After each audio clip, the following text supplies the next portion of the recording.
পেয়ে যায়। তবে বাচ্চা পয়দা হলো কাবা ঘরের ভিতরে, কিন্তু বাচ্চার কোনো আওয়াজ হলো না। ফাতেমা বিনতে আসাদ বলে কারণটা কি? আবু তালেব বলতেছো গো আমার স্ত্রী, টেনশনের কোনো কারণ নাই, চিন্তার কোনো কারণ নাই, আমার বাচ্চা জীবিত আছে, শ্বাস প্রশ্বাস চালু আছে। ফাতেমা বিনতে আসাদ বলে তাহলে আমার বাচ্চা দেখে না কেন, আমার বাচ্চা কিছু বলে না কেন? 13 তারিখ চলে গেল, 14 তারিখে শয়তানের লিডাররা হাজির হয়ে গেল। শয়তানের লিডাররা কে ছিল? যার নাম বলা হয়েছে আবু জেহেল, আবু লাহাব, উতবা সাহেবা, বড় বড় লিডাররা হাজির হয়ে গেল। ওই তালা ওই চাবি শত চেষ্টা করার পরও কিন্তু খুলতে পারে না। যখন খুলতে পারে না, আবার সন্ধ্যা হয়ে যায়। আমার আল্লাহ রাব্বুল আলামিন জিবরাইলকে ডাক দিয়ে বলেন, জিবরাইল, বলে লাব্বাইক আল্লাহ লাব্বাইক, বলে চলে যাও গারে হিরাতে, আমার বন্ধু মোহাম্মদ রয়েছে, তাকে গিয়ে সুসংবাদটা জানিয়ে দাও, তাকে গিয়ে তুমি বলে দাও যে তার চাচাতো ভাই কাবা ঘরে জন্মগ্রহণ করেছে, তাকে মোবারকবাদ জানানোর জন্য যেন আসে। আসসালাতু ওয়াসসালামু আলাইকা ইয়া রাসূলুল্লাহ, আসসালাতু ওয়াসসালামু আলাইকা ইয়া হাবিবাল্লাহ, নবীজি আপনার কাছে সুখবর নিয়ে এসেছি, আপনার চাচাতো ভাই কাবা ঘরে জন্মগ্রহণ করেছে, তাই আপনি স্বাগতম জানানোর জন্য, মোবারকবাদ জানানোর জন্য, আপনার ভাইয়ের সঙ্গে দেখা করার জন্য যাবেন। আল্লাহ রাব্বুল আলামিনের হুকুম। আমার রাসূলুল্লাহ বলছে ঠিক আছে যাও। 14 তারিখ রাত হয়ে গেল, 15 তারিখ সকাল বেলা ওই গারে হীরা থেকে আকা মুস্তাফা আসতে লাগলেন। বাবা, যেমনি আকা মুস্তাফাকে দেখা, আবু জেহেল, উতবা সাহেবা যারা নবীকে সম্মান করত না, ওই জামানায় আমার রাসূলুল্লাহকে আব্দুল্লাহর বেটা মুহাম্মদ বলে সম্মান করত, আব্দুল্লাহর বেটা মুহাম্মদ বলে সম্বোধন করত, আব্দুল্লাহর বেটা মুহাম্মদ বলে ডাকতো। কিন্তু আশিকে মুস্তাফা হবে যারা, ইয়া রাসূলুল্লাহ বলে ডাকবে তারা। জোরে বলো সুবহানাল্লাহ। আশিকে মুস্তাফা হবে যারা, ইয়া রাসূলুল্লাহ বলে ডাকবে তারা, ইয়া নবী আল্লাহ বলে ডাকবে তারা, ইয়া হাবিব আল্লাহ বলে ডাকবে তারা। কিন্তু বেয়াদব হবে যারা, আব্দুল্লাহর বেটা মুহাম্মদ বলবে তারা, বেয়াদব হবে যারা, নবী মুহাম্মদ বলবে তারা। কিন্তু আমার আকা মুস্তাফা সাল্লাল্লাহু তাআলা আলাইহি ওয়াসাল্লাম বলছে, কি বলছো বলো? বলে দেখো ওই তালা ওই চাবি কিন্তু খোলে না, কারণটা কি? আকা মুস্তাফা বলে রাস্তা ক্লিয়ার করো, কারণ আমার নবী তো আর যেমন তেমন নবী নয়, আমার নবী তো সেরা নবী, যার ব্যাপারে কোরআন বলেছে মুহাম্মাদুর রাসূলুল্লাহ সাল্লাল্লাহু তাআলা আলাইহি ওয়াসাল্লাম, যার ব্যাপারে কোরআন বলেছেন তোহা ইয়াসিন। আই মুসলমান আব্বাজি আমার, ঈমানটাকে মজবুত করুন। ওই মুজিজাবান নবী সকলেই আপনারা শুনেছেন, পৃথিবীর জমিনে 1,24,000 পয়গম্বর, মতান্তরে 2,24,000 পয়গম্বর আমার আল্লাহ পাক পৃথিবীর জমিনে পাঠিয়েছেন। এক একটা মুআজিজা আপনার ধার্য করে দিয়েছেন এক একজন নবীগণের উপরে। কিন্তু আমার আকা মুস্তাফার যখন বাড়ি এসেছে, আকা মুস্তাফার যখন কথা এসেছে, আমার আকা মুস্তাফার চুল মুবারক থেকে নিয়ে পায়ের তালু মুবারক পর্যন্ত পুরোটা মুজিজা হয়ে এসেছে। জোরে বলুন সুবহানাল্লাহ। কি হয়ে এসেছে?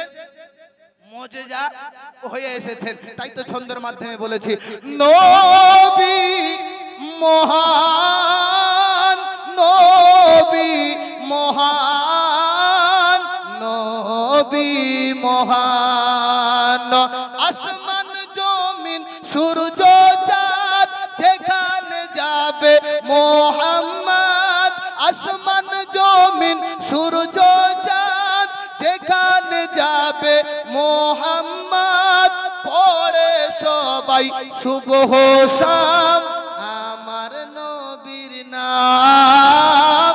নবী মহান, নবী মহান, নবী মহান। একবার হাত দেখিয়ে দেন ইয়া রাসূলুল্লাহ। মাশাআল্লাহ, সবাই জেগে আছেন। এই মুসলমান আব্বাজি আমার, ওই মুজিজাবান নবী মুস্তাফা যখন কাবা ঘরের পাশে দাঁড়িয়ে দিয়েছেন, আপনার দাঁড়িয়ে গেছেন, তালার দিকে যখন নজর করেছেন, বাবা তালার দিকে যেমনি নজর করা, তালা জমিনে খুলে পড়া, সঙ্গে সঙ্গে আকা মুস্তাফা ভিতরে প্রবেশ করলেন। যেমনি ভিতরে প্রবেশ করা, চাচু আব্বাকে বলতে, চাচু আব্বা মোবারকবাদ, চাচু আম্মি মোবারকবাদ। আবু তালেব বলতে, ভাতিজা মুহাম্মদ কিসের মোবারকবাদ দিচ্ছ বাবা? আজ 3 দিন হতে যাচ্ছে আমার বেটা চোখ দিয়েও দেখে না, আমার বেটা মুখ দিয়েও কিছু বলে না। আকা মুস্তাফা বলে আমাকে একটু কোলে দাও মা, ওই বাচ্চাটাকে আমি একটু কোলে নেব। বরেলির সরদার আলা হযরত ইশক ও মোহাব্বত ইমাম আহমদ রাজা খান ফাজলে বরেলভী আলাইহি রহমা তিনি কলম লিখেছেন, ধরেছেন বাবা তেরে নসলে পাক মে হ্যায় बच्चा बच्चा नूर का, जोरे बोलो तेरे नस्ले पाक में है बच्चा बच्चा नूर का, तू है आईने नूर तेरा सब घराना नूर का, तू है आईने नूर तेरा सब घराना नूर का। माँ আমার ভাই জন্মগ্রহণ করবে আর সে চোখে দেখবে না, মুখে বলবে না, এটা কেমন হয়? আকা মুস্তাফা নিয়েছেন কোলে, লাভে দেহানে যেমনই লাগিয়ে দেওয়া, সঙ্গে সঙ্গে আকা মুস্তাফার চেহারা মোবারক দেখেছে। জোরে বলুন সুবহানাল্লাহ। ভেদ আছে এখানে, এখানে ভেদ আছে। যখনই চেহারা মোবারক দেখেছে, আমার নবী বলছেন মা আমি এই বাচ্চাটার নাম রাখলাম আলী। জোরে বলুন সুবহানাল্লাহ। কে নাম রাখলেন? আমার নবী মুস্তাফা। কি নাম রাখলেন? আলী। মা একটু উষ্ণ গরম পানি কর, আমি ভাইকে গোসল দেব। জানো মা আমি আজকে আমার ভাইকে গোসল দেব, কিন্তু দুনিয়া থেকে যখন আমি বিদায় নেব এ ভাই আমাকে গোসল দেবে। জোরে বলুন সুবহানাল্লাহ। এই ওয়াহাবের দলের লোকেরা, বাদমাযহাবরা যারা বলে নবী অদৃশ্য সংবাদদাতা নয়, নবী ইলমে গায়েব জানে না, তাদেরকে আমরা বলতে চাই কাবা ঘরের ভিতরে আকা মুস্তাফা বলেছিলেন শেষবারে আমার আকা মুস্তাফার গোসল দিয়েছেন তো হযরতে আলী দিয়েছেন। জোরে বলুন সুবহানাল্লাহ। চলুন মুসলমান আরেকটু ক্লিয়ার হয়ে যায়। এবার যখন গোসল দেওয়ার জন্য পানি চাইলেন, আপনার এই দিকে আবু জেহেল আপনার লাফাতে শুরু করলো, বাপ রে বাপ এটা তো যেমন তেমন বাচ্চা নয়, এই মোহাম্মদ ওই বাচ্চাটাকে বাইরে নিয়ে আসো। বাইরে আনা হলো, কাবা ঘরের চাতালে শুইয়ে রাখা হলো। শুইয়ে রাখার পরে আবু জেহেল বলেছে তুমি তো ভালো করেই জানো আমি পরীক্ষা করব। বর্তমান যুগে সোশ্যাল মিডিয়ায় আপনার ইন্টারনেটের যুগ, এখন বাচ্চা যদি পেটে থাকে সবকিছু আলট্রাসোনোগ্রাফি গ্রুপে সবকিছু দেখা যায়, দেখা যায় না? সবকিছু ডাক্তার বাবু বলে দেয়। এবার আবু জেহেল যুক্তি হলো যে বাচ্চাটাকে পরীক্ষা করব, বাচ্চাটা হালালি না হারামি। হালালি হলে কি হবে? বলে সাপ সঙ্গে চলে যাবে, আর হারামি হলে সাপ দর্শন করবে। আচ্ছা বলুন তো কোন মা বাবা এরকমটা বাচ্চা কোন সাপের সঙ্গে দিতে চাইবে? আজ আপনার কি বলে গোয়ালমাল গ্রামে স্টেজে জলসা হচ্ছে, এখন যদি একটা সাপ এইভাবে করে আমি জলসা করব না ভাগবো? ভাগবো তো নাকি? বলে আপনার জালসা থাক, আমার জীবনটাকে বাঁচাতে হবে, মাইক ফেলে দিয়ে ভেগে যাব। যত বড় হিরো থাক না কেন সাপের কাছে জিরো হয়ে যাবে, সাপের কাছে জিরো হয়ে যাবে। এই মুসলমান আব্বাজি আমার আকা মুস্তাফা বলে আবু চাচু আব্বা ও চাচি আম্মি আপনি টেনশন চিন্তা করবেন না, আমি চারটে নূর দেখেছি। জোরে বলুন সুবহানাল্লাহ। কয়টা নূর? চারটে নূর। কাকে কাকে? বলে আলীকে দেখেছি, ওসমানকে দেখেছি, ওমর ফারুককে দেখেছি, আবু বকরকে দেখেছি। আপনি টেনশন চিন্তা করবেন না, সাপ নেমে আসতেছে। ওই সাপটার নাম কিতাবে পাওয়া গেছে মাইয়ারুল আরদ। কি বললাম? কি বললাম? মাইয়ারুল আরদ। এই মাইয়ারুল আরদ সাপটা নেমে এসেছে, সাপটা যেমনি তুলেছে সঙ্গে সঙ্গে হযরত আলী সাপের গলা ধরেছে। জোরে বলবেন না সুবহানাল্লাহ? আরো জোরে বলো। অনেকে বলে যে বানাওয়াত কথা বলেন না বাপ, আল্লাহ যদি শক্তি দেয় মোল্লা কমাতে পারবে? জোরে বলো পারবে? পারবে না। আর একটু এই জায়গা ক্লিয়ার করে দিই 1 মিনিটে। মুসা আলাইহিস সালামের নাম শুনেছেন? শুনেছেন না? কার বাড়িতে লালিত পালিত হচ্ছিল? বলে ফেরাউনের বাড়িতে। এই মুসলমান আব্বাজি আমার ফেরাউনের বাড়িতে যখন হযরতে আসিয়া ফেরাউনকে যখন দিল যে ধরো তো গো একটু বাচ্চাটাকে, মুসা আলাইহিস সালামকে দিয়েছেন। আমাদের দেশে নিয়ম হলো দাদুরা নানুরা যখন বাচ্চা পায় বড় আদর করে, দাড়ি নাড়ে, নাড়ে না? সময় সময় একটা চড়ও মারে, মারে তো চড়ও মারে। যখন চড় মারে আনন্দ করে, তখন আমরা দাদুরা নানুরা বড় আনন্দ হয়ে যায়। ফেরাউনের কোলে যেমনি হযরত মুসাকে দিয়েছে ঠাস করে একটা চড়, একটা চাটাম দিয়ে দিয়েছে, একটা তামাচা দিয়ে দিয়েছে। ফেরাউন বলছে আসিয়া কোথায় রে? বলে কেন? বলছে ধর ধর ধর ধর ধর ধর। কেন ধরবে? বলে অতটুকু বাচ্চা হযরত মুসা আলাইহিস সালামের তামাচা ও সহ্য করতে পারে নাই, ও সহ্য করতে পারে নাই। আল্লাহ যাকে শক্তি দিবে মোল্লা কমাতে পারবে না। হযরতে আলী সাপের গলা ধরেছে, একদিকে গলা ধরেছে, একদিকে আপনার লেজ ধরেছে, ওই সাপটাকে দু টুকরো করেছেন। হায়দার কাররার মুশকিল কুশা, যাকে বলা হয় আসাদুল্লাহ গালিব, যাকে বলা হয় ইংরেজিতে টাইগার, বাংলাতে বাঘ, সেই হযরতে আলী সাপটাকে দ্বিখণ্ড করে ফেলেছে। জোরে বলুন সুবহানাল্লাহ। এমন এই অবস্থায় সাপ যখন দুভাগ হয়ে গেল, শয়তানের তো ব্রেন ভাবা মাথার চুলের উপরও থাকে, এদের বুদ্ধি আলাদা থাকে।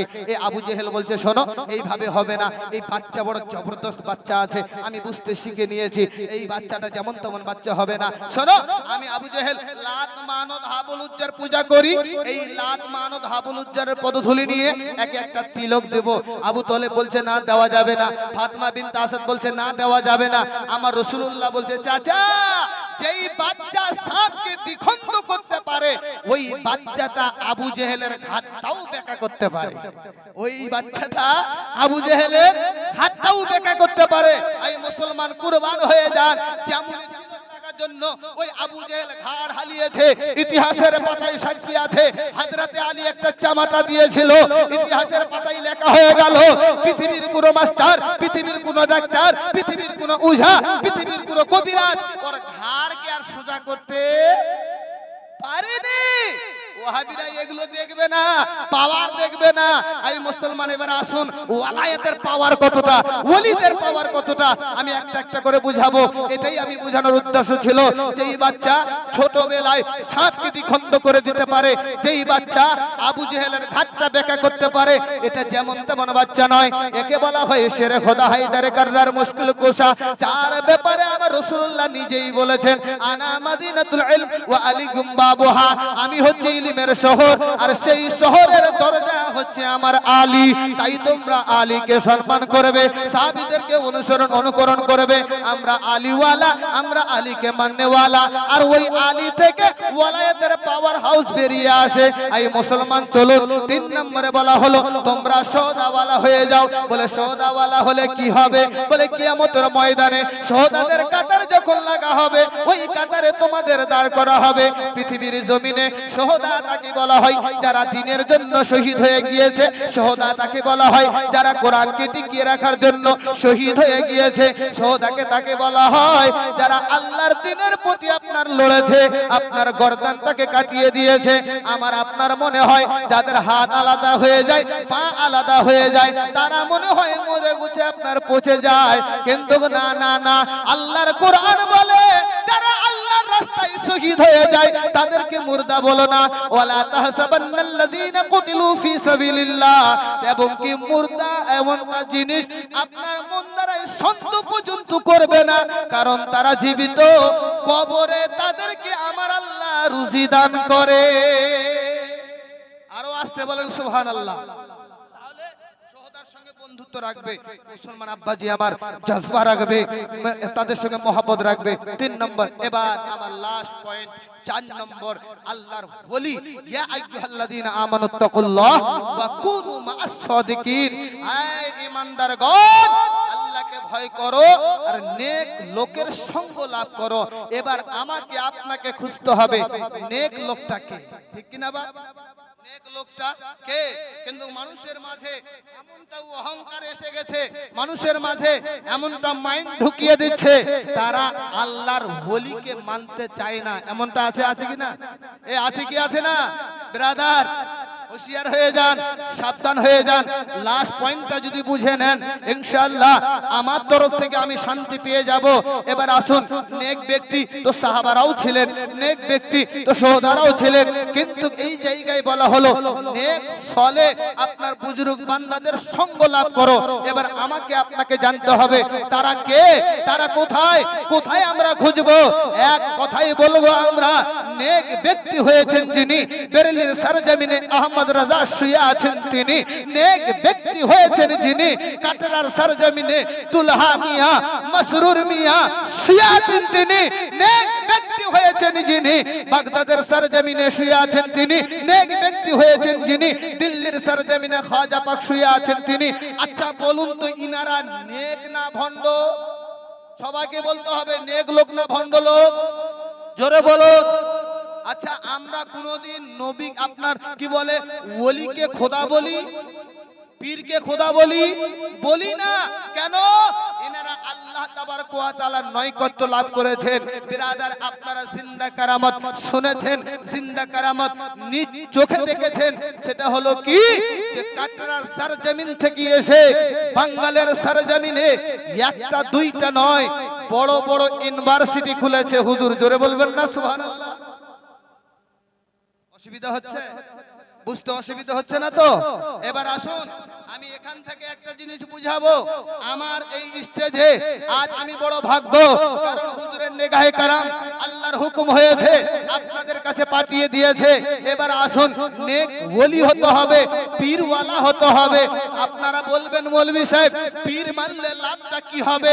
পীরকে আমরা কেন মানতে যাব? আল্লাহর কোরআন আছে, আল্লাহর হাদিস আছে, পীর মানার তো কোনো দরকার নাই। আমি বলবো বাপ, পীর মানতে হবে। আপনি কেন 14 গোষ্ঠী মেনেছে? আল্লাহর ওলিকে যদি না মানা হয়, পূর্ণ মুমিন হওয়া যায় না। আল্লাহর ওলির সোহবতে থাকলে একটা কুকুর জান্নাতে গেছে, বান্দা তুমিও জান্নাতে যাবে। জোরে বলুন সুবহানাল্লাহ। একটা কুকুর জান্নাতে গেছে, আপনি আমিও জান্নাতে যাব, কিন্তু আমাদের অন্তরটা হতে হবে খাঁটি, মূল খাঁটি হতে হবে। বর্তমানে যুগে পীরকে নিয়ে বিশাল বড় ভাইরাল কিছু একটা চলছে, যা আপনারা সোশ্যাল মিডিয়ায় দেখেছেন। এই হতভাগা আল্লাহ তাবারক ওয়া তাআলার রহমতে আমার পীর ও মুর্শিদের নেগাহে কারামে পশ্চিমবঙ্গে কোনো একটা কোণা নাই যে আল্লাহ পাক আমাকে পাঠায় নাই। কিন্তু অনেক জায়গায় প্রশ্ন পাওয়া যায়, অনেকে বলে পীর আমরা কেন মানবো, পীর আমরা কেন ধরবো?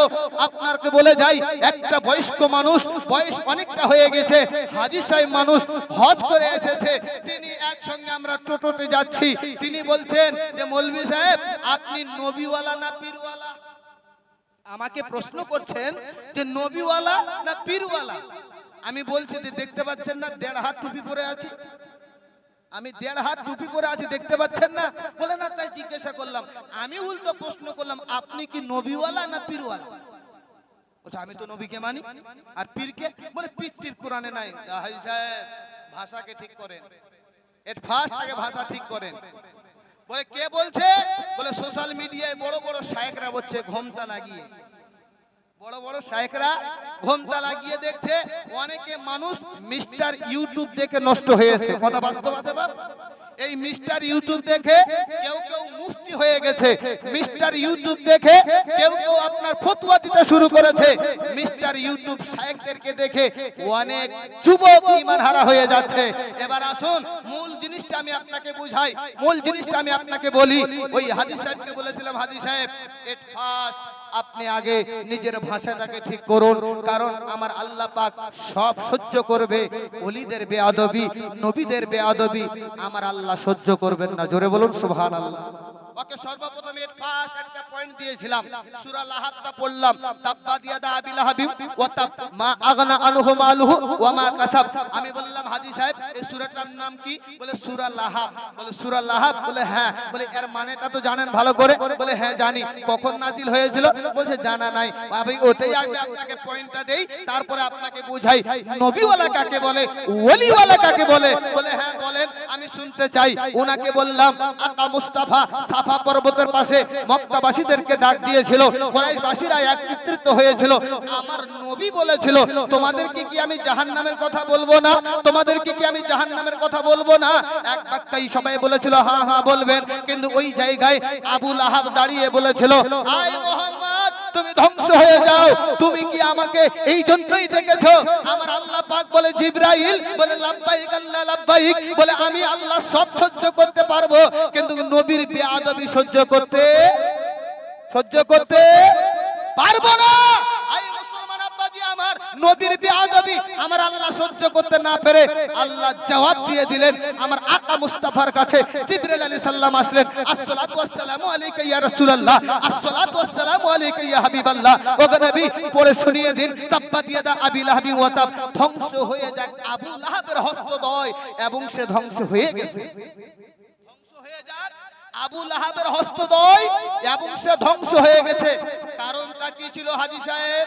বলে নবীর উপরে আঙ্গুল তুলেছিল, বলে নবীর উপরে আঙ্গুল তুলে বলেছিল ধ্বংস হয়ে যাক। কিন্তু পাল্টা জবাব দিয়েছেন কে? দিয়েছেন কে? আল্লাহ। আমি হাজী সাহেবকে বলেছিলাম, হাজী সাহেব সাপ দেখেছেন? সাপ বলে হ্যাঁ দেখেছি। কিভাবে চলে? আপনারা দেখেছেন না সাপ কিভাবে চলে? বা তেড়া বেঁকা হয়ে চলে। ব্যাঙ দেখেছেন? ব্যাঙ দেখেছেন? ব্যাঙ যতবার লাফ দেয় ততবার পেশাব করে। এটা কিন্তু ব্যাঙের বৈশিষ্ট্য। আমি উনাকে বলছি হাজী সাহেব আমি আপনাকে সুন্দর করে দলিলও দিব, যুক্তিও দিব। বলে কি করে? বলে সাপ হেঁকা বেঁকা হয়ে চলে, ব্যাঙ যতবার লাফ দেয় ততবার পেশাব করে। বলে হ্যাঁ ঠিক বলেছেন। ওই সাপ গিয়ে ব্যাঙকে গিয়ে বলেছিল, আরে তোর এত অভ্যাস কেন খারাপ রে? বলে কি অভ্যাস খারাপ? বলে তুই যতবার লাফ দিস ততবার পেশাব করিস কেন? তো ব্যাঙ দিয়ে বলেছিল যে আমার নাই অভ্যাসটা খারাপ হলো, তোর অভ্যাসটা কত ভালো। বলে কেন? বলে তুই যখন চলিস তো হেঁকা বেঁকা কেন, সোজা হয়ে চলতে পারিস না? সোজা হয়ে চলতে পারিস না? কিছুদিন পর ওই সাপটা যখন মারা গেল, লম্বা শট করে শুইয়ে রাখা হলো, ব্যাঙ লাফিয়ে লাফিয়ে এসে বলছে, হায় রে সাপ, তোকে কতবার বলেছিলাম পৃথিবীতে চলবি তো সোজা হয়ে চলবি। তো সোজা হলি তো হলি, মরার পরে হলি।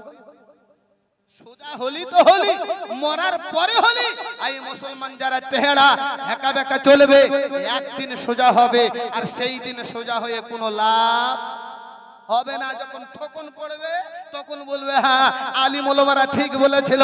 এই মুসলমান আব্বাজি আমার ওই হাজী সাহেবকে বলেছিলাম, ও হাজী সাহেব আসহাবে কাহাফের ঘটনা মনে আছে? বলে কি ঘটনা? বলে একটা কুকুর আল্লাহর ওলির সোহবতে থাকা অবস্থায় আপনার আল্লাহ পাক ওই কুকুরটাকে কবুল করেছে। ওই কুকুরটা যদি জান্নাতি হয় আমরা জান্নাতি হব না? বলে কোন কুকুর? বলে সূরা কাহাফ বলেন, সূরা কাহাফের আপনার 17 নম্বর তাফসীরের লাস্ট আয়াতগুলো তাফসীরগুলো যেগুলো করা হয়েছে সেই তাফসীরের মধ্যে এসেছে, সাতজন ওলির কাছে এক যখন বাদশা বের করে দেওয়া হলো, ওই কুকুরটা ভুগবে বলে একজন বলল মেরে দাও, একজন বলল কেটে দাও, একজন বলছে ভাগিয়ে দাও। ওই কুকুরটা বলেছিল আল্লাহ একবার জবান দিয়ে দাও, আমি এদেরকে কতটা মহব্বত করি, আমি এদেরকে কতটা ভালোবাসি, আমি একটু জানিয়ে দেব। আল্লাহ পাক ওই কুকুরটার জবান দিয়েছিল, কুকুরটার পা সামনে হয়েছিল, আকাশের দিকে মুখ করে বলেছিল, ওগো শোনো, আমাকে তোমরা ভাগিয়ে দিও না, আমাকে তোমরা মেরে ফেলো না, আমি কুকুর হয়েছি কি তোমাদেরকে মহব্বত করি, ভালোবাসি। এই মহব্বত ভালোবাসাটা আমার আল্লাহ কবুল করেছে বলে ওলির সোহবত থেকে যদি একটা কুকুর জান্নাতে যায়, আমরা ওলির সঙ্গে মহব্বত করলে আমরাও জান্নাতে যাব। জোরে বলো সুবহানাল্লাহ। এই মুসলমান আব্বাজি আমার, চলুন আমি আপনাকে সুন্দর করে আরেকটা পয়েন্ট দিয়ে দেই। একবার মহব্বতে দরুদে পাক পড়ি, আল্লাহুম্মা সাল্লি আলা মাওলানা মুহাম্মদ ওয়া আলা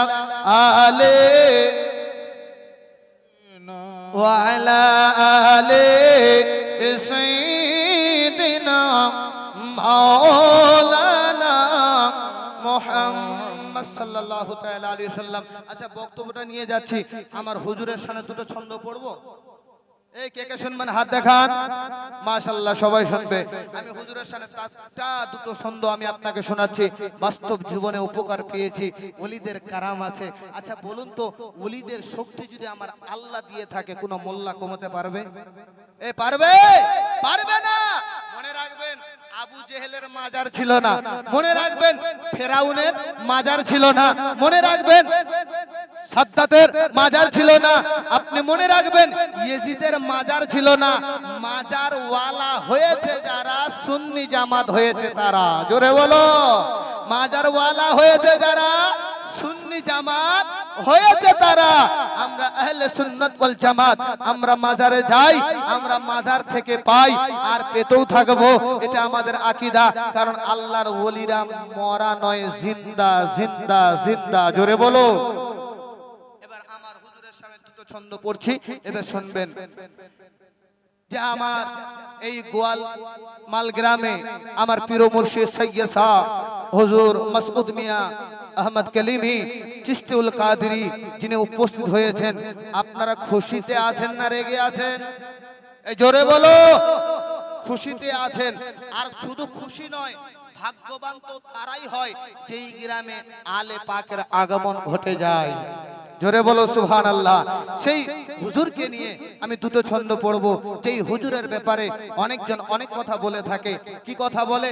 জীবনে অনেক ব্যথা আছে বাপ, জীবনে অনেক কষ্ট আছে, অনেক কথা হজম করতে হয়েছে, তবুও আমি পারোয়া করে নাই, তবুও স্টেজে বলেছি কি কান দেব না, কে কি বলুক আমি শুনবো না, কারো কথায় আমি কান দেব না।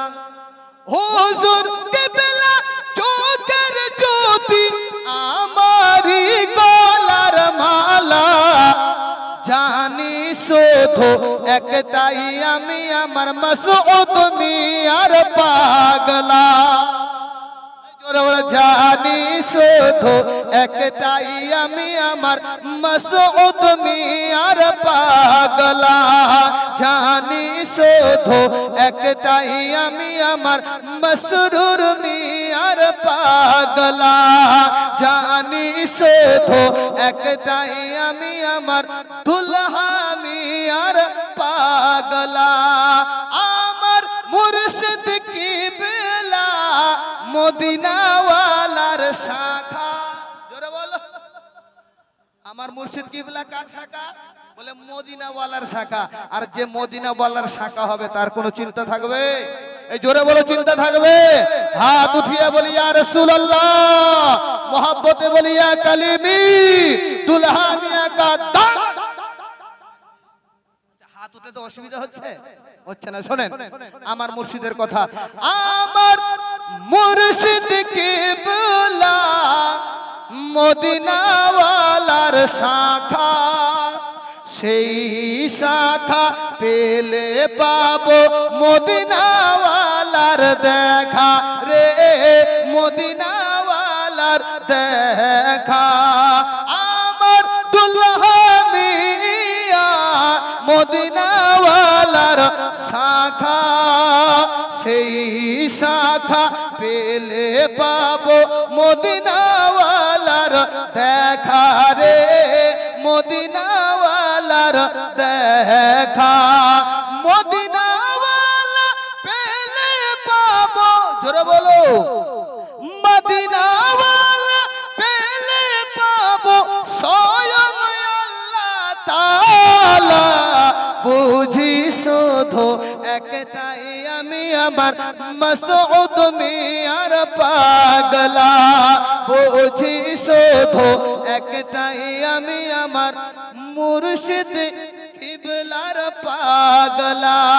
বলছিলাম বাবা ওই আল্লাহর ওলির কথা, যেই আল্লাহ যায় না, হাজী সাহেবের চোখ বড় হয়ে গেল। হ্যাঁ হ্যাঁ হাজী সাহেব, এটাও সত্য হবে, নামাজ কোরআনে পাওয়া যায় না, রোজা কোরআনে পাওয়া যায় না। ওই হাজী সাহেব বলেছিল, মৌলভী সাহেব এটা কোন কথা বলেন, 82 জায়গায় নামাজের কথা বলা হলো, 82 জায়গায় নামাজ পড়ো বলে কথা আসলো, রোজার কথা বলা হলো, আপনি কোন মৌলানা বলছেন যে কোরআনে পাওয়া যায় না? হ্যাঁ হ্যাঁ হাজী সাহেব, যেমন আপনি পীর কোরআনে পান নাই, তেমন আমি নামাজও কোরআনে পাই নাই, রোজাও কোরআনে পাই নাই। ও হাজী সাহেব, পীর ভাষাটা কোরআনে পাবেন না, কোরআনে যদি আসতে হয় আউলিয়ায় ভাষায় আসতে হবে, কোরআনে যদি আসতে হয় মুর্শিদ ভাষায় আসতে হবে, যার ব্যাপারে আল্লাহর কোরআন এলান করে বলে, আলা ইন্না আউলিয়া আল্লাহ লা খাউফুন আলাইহিম ওয়ালা হুম ইয়াহজানুন। জোরে বলুন সুবহানাল্লাহ। আউলিয়া পাবেন, পীর পাবেন না। বড় বড় লাইট দিয়ে যদি খোঁজেন পীর পাওয়া যাবে না।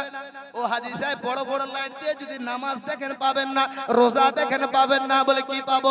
বলে সালাত পাবেন, আর রোজা যদি আরবি দেখতে চান আর সওম পাবেন। সওম মানে হচ্ছে রোজা, আর সালাত মানে হচ্ছে নামাজ। ভাষা দিয়ে আগে বুঝতে হবে। হাজী সাহেব মাথাটা হেলে বলতেছে, শোনেন আমি আর তর্ক করব না। আমি বলছি তর্ক আমি করছি না, তবে আপনার বয়স অনেকটাই আপনার হয়ে গিয়েছে, আপনি হজ করে আসছেন, এখনো ঈমান ও আকীদা তাজা করেন, না হলে ভবিষ্যৎ আপনার জন্য অন্ধকার হবে। উনি বলতেছেন শায়েখরা তো বলছেন। আমি বললাম কোন শায়েখ আমাদের জন্য দলিল নয়, কোন মক্কা আমাদের জন্য দলিল নয়, কোন আরব আমাদের জন্য দলিল নয়। দলিল হাদিস কোরআন, যেই দিকে আমরা থাকবো সেই দিকে। জোরে বলুন সুবহানাল্লাহ। হাদিস কোরআন যেই দিকে আমরা থাকবো সেই দিকে নাকি বাপ, না হাদিস কোরআনের বাইরে যাব না। খোদা না খাস্তা আপনাদেরকে একটা নোট দিয়ে দেই, আহলে সুন্নাত ওয়াল জামাত যতগুলো কাজ করতেছে সম্পূর্ণ দলিল ভিত্তিক, দলিল বাইরে একটাও নাই। আব্বাজি আমার শায়ের ইসলামও চলে এসেছে, সময় হয়তো আমার শেষের দিকে, তবে দ্বিতীয় আয়াতটা পড়েছিলাম ওয়া রাফা'না লাকা যিকরা। হে নবী, আমি তোমার জিকিরকে উঁচু করেছি, বাড়িয়ে দিয়েছি। এবার আপনারা বলুন, যার জিকির আল্লাহ বাড়িয়ে দিতে পারে কোন মোল্লা কমাতে পারে? পারে? পৃথিবীতে অনেক মোল্লা বেরিয়েছে, ওয়াহাবিরা বলছে আমরা জান্নাতি, সুন্নিরা বলছে আমরা জান্নাতি, দেওবন্দিরা বলছে আমরা জান্নাতি, লামাযহাবিরা বলছে আমরা জান্নাতি, কাদিয়ানীরা বলছে আমরা জান্নাতি, হিন্দুরা বলছে আমরা জান্নাতি, খ্রিস্টানরা বলছে আমরা জান্নাতি। সবাই জান্নাতে যেতে চায়, ঠিক কি না বাপ? সবাই জান্নাতি দাবি করছে, কিন্তু আসল জান্নাতি কে হবে আপনারা এটা জানবেন না? এই জানবেন কি জানবেন না? আব্বাজি আমার, আসল জান্নাত তো এটাই হবে। আমার আল্লাহ পাক বলছেন পৃথিবীর জমিনে কাউরে হাতে যদি এটা জোশ করে দেওয়া যায়, কাউরে হাতে যদি এটা বিচার করে দেওয়া যায়, এরা নিজেরা ফয়সালা করে নেবে। কিন্তু না না, আমার আল্লাহ পাক ঘোষণা দিয়ে বলে ফাত্তাবিউনি, যেই ব্যক্তি আমার হাবিবের ইত্তেবা করবে, নবী মুস্তাফার ইত্তেবা করবে, সেই তো জান্নাতি হবে। জোরে বলুন সুবহানাল্লাহ। সেই নবী মুস্তাফার জিকিরকে নিয়ে, সেই নবীকে নিয়ে বড্ড বাড়াবাড়ি চলছে, চতুর্দিক থেকে বিছানোর চেষ্টা করছে। তবে মুসলমান টেনশন নাই, চিন্তা নাই, যার জন্য আমার আল্লাহ যথেষ্ট, যার জন্য আমার আল্লাহ যথেষ্ট। আমার আল্লাহ পাক জবাব দিয়েছে, নবীর সঙ্গে দুশমনি করে কেউ আগে বাড়তে পারেনি, নেক্সটে বাড়তেও পারবে না। যত বেশি বেশি করে করবে, তত বেশি বেশি করে রাসূলের প্রতি আশিকে মুস্তাফার দেখা পাওয়া যাবে। মনে রাখবেন, জেনে রাখবেন যে আশিকে মুস্তাফা হবে যারা, নবীর দরুদ পড়বে তারা, আশিকে মুস্তাফা হবে যারা, রাসূলের প্রতি সালাম জানাবে তারা, আশিকে মুস্তাফা হবে যারা, নবীর সুন্নতকে আঁকড়িয়ে ধরবে তারা। ওই রাসূলুল্লাহর জিকির কোথায় আপনি খুঁজবেন? আই মুসলমান আব্বাজি আমার, যদি আপনি কোরআনে যান তো রাসূলুল্লাহর জিকির পাবেন, যদি আপনি তৌরাতে যান তো রাসূলুল্লাহর জিকির পাবেন, যদি আপনি জাবুরে যান তো রাসূলুল্লাহর জিকির পাবেন, যদি আপনি ইনজিলে যান তো রাসূলুল্লাহর জিকির পাবেন, যদি আপনি আপনার কোরআনে আসেন রাসূলুল্লাহর জিকির পাবেন, যদি আপনি বুখারীতে যান রাসূলুল্লাহর জিকির পাবেন, যদি আপনি আপনার আবু দাউদে যান রাসূলুল্লাহর জিকির পাবেন, যদি আপনি তিরমিজি যান রাসূলুল্লাহর জিকির পাবেন, যদি আপনি নিসাইতে যান রাসূলুল্লাহর জিকির পাবেন। শুধু তাই নয়, জমিনে যেটাই খোঁজেন, যেখানে খোঁজেন রাসূলুল্লাহর জিকির পাবেন। শুধু তাই নয়, আসমানে যাবেন সিদরাতুল মুনতাহায় রাসূলুল্লাহর জিকির পাবেন, জান্নাতের গেটে যাবেন তো আমার রাসূলুল্লাহর জিকির পাবেন। জোরে বলেন সুবহানাল্লাহ। আমার সব জায়গায় আমার রাসূলুল্লাহর জিকির রয়েছে। সময়ের শেষ দিকে আমি আর বক্তব্য আগে বাড়াতে পারছি না। আল্লাহ হায়াত বাকি তো মোলাকাত বাকি, বলার মাধ্যমে যদি হয় ভুল ত্রুটি সকলের কাছে চাই ক্ষমা প্রার্থী। ওয়া আখিরু দাওয়ানা আলহামদুলিল্লাহি রাব্বিল আলামিন। আসসালামু আলাইকুম ওয়া রাহমাতুল্লাহ।